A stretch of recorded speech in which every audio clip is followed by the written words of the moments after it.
Sebelum memasuki pembahasan, izinkan saya untuk memperkenalkan diri. Perkenalkan, nama saya Sobiha. Di sini saya akan sedikit menjelaskan tentang tipologi atau model kepemimpinan dalam organisasi pendidikan.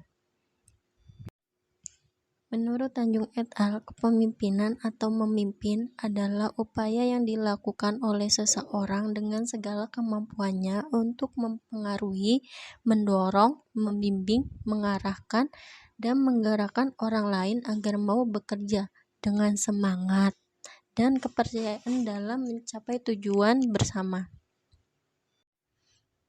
Gaya kepemimpinan yang dianut oleh seorang pemimpin itu tergantung dari tingkat kematangan pemimpin dan juga anggota bawahannya, serta tujuan yang ingin dicapai bersama. Guru dan pegawai sebagai unsur bawahan dalam organisasi sekolah merupakan unsur yang penting yang terlibat dalam pencapaian tujuan sekolah.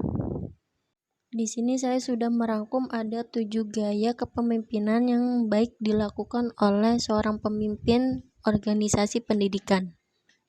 Yang pertama yaitu gaya kepemimpinan transformatif. Menurut Wahidin, gaya ini akan mengubah indera pengikutnya, meningkatkan ekspektasi moral dan menginspirasi mereka untuk melakukan yang terbaik untuk mencapai tujuan organisasi, bukan karena dipaksa tapi karena mereka mau. Ada 3 atribut pemimpin informatif. Yang pertama, mereka itu akan meningkatkan kesadaran tentang pentingnya proses dan upaya. Yang kedua, yaitu memungkinkan pendukung untuk mengutamakan kepentingan komunitas daripada kepentingan pribadi. Yang ketiga, yaitu kebutuhan pengikut untuk pindah ke tingkat yang lebih tinggi dari harga diri dan peningkatan di luar materi. Yang kedua yaitu gaya kepemimpinan demokratis. Gaya kepemimpinan demokratis ini dalam pengambilan keputusan atau prosesnya itu melibatkan bawahannya. Karena itu, gaya kepemimpinan demokratis ini memberikan kebebasan kepada bawahannya untuk berpartisipasi dan menyampaikan pendapatnya, karena gaya kepemimpinan demokratis ini menghargai masukan dan komitmen melalui partisipasi. Gaya kepemimpinan demokratis ini memiliki anggota yang lebih banyak hak dalam pengambilan keputusan, pembuatan kebijakan sistem. Ketiga yaitu gaya kepemimpinan autokratis. Gaya ini cenderung memusatkan kekuasaannya itu kepada dirinya sendiri. Dia mendikte bagaimana tugas yang harus diselesaikan, membuat keputusan secara sepihak, dan meminimalisir partisipasi karyawan. Jadi dia maunya sendiri. Yang keempat yaitu gaya kepemimpinan birokrasi. Selain taat prosedur, atasan dengan gaya kepemimpinan birokratis ini lebih banyak mengambil keputusan sesuai dengan prosedur, lebih kaku dan tidak fleksibel. Karakteristik ini yang dapat dikenali yaitu keputusan yang berpusat pada atasan. Yaitu gaya kepemimpinan karismatik.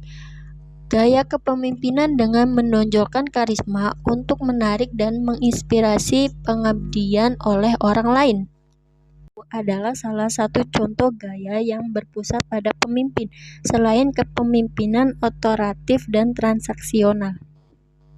Pemimpin ini lebih percaya pada visi dan kemampuannya sendiri daripada pengikut. Tapi dibandingkan dengan 2 gaya kepemimpinan lainnya tersebut, pemimpin karismatik lebih banyak berkomunikasi dengan para pengikut. Dibandingkan 2 gaya kepemimpinan lainnya, pemimpin karismatik ini lebih banyak berkomunikasi dengan para bawahannya. 7 yaitu gaya kepemimpinan transaksional.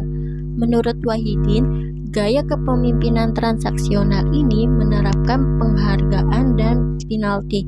Mereka mengarahkan pengikutnya untuk menjelaskan tugas dan persyaratan kerja untuk memenuhi tujuan mereka dengan sistem imbalan.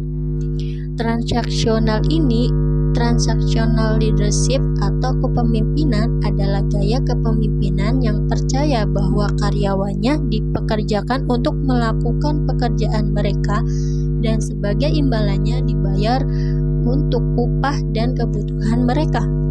Para pengikut diharapkan untuk mematuhi para pemimpin dan mengikuti perintahnya.